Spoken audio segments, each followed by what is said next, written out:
mais dès ce livre de 2001, ce qui m'avait frappé, c'est à quel point la réduction des inégalités au XXe siècle, elle s'est faite vraiment dans la violence, et dans la crise, et dans les révolutions, dans les rapports de force. Et ça n'a pas été la conséquence paisible d'un processus électoral, rationnel, où le suffrage universel aurait mené mécaniquement à l'adoption de façon apaisée de politiques permettant de réduire les inégalités. Ça ne s'est pas passé du tout comme ça. C'est-à-dire que jusqu'à la Première Guerre mondiale, il y avait plutôt une concentration croissante de la propriété. Il y avait un refus des élites,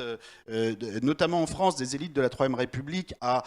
accepter le besoin d'un changement du régime inégalitaire, du régime de propriété. Je rappellerai que la France est le dernier pays, par exemple, à adopter l'impôt progressif sur le revenu avec la loi du 15 juillet 1914, qui est adoptée non pas pour financer les écoles ou l'éducation, mais pour financer la guerre contre l'Allemagne. C'est le seul élément qui finalement débloque la situation au Sénat, alors que la plupart des autres pays capitalistes ont créé l'impôt sur le revenu, parfois depuis assez longtemps.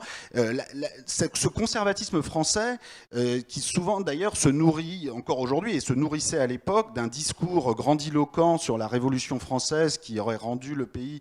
tellement égalitaire que le pays n'avait pas besoin d'impôt sur le revenu, contrairement à nos voisins britanniques, aristocratiques ou prussiens autoritaires qui, eux, avaient besoin de ces réformes. Et donc cette croyance dans l'exceptionnalité égalitaire française a été instrumentalisée à toutes les sauces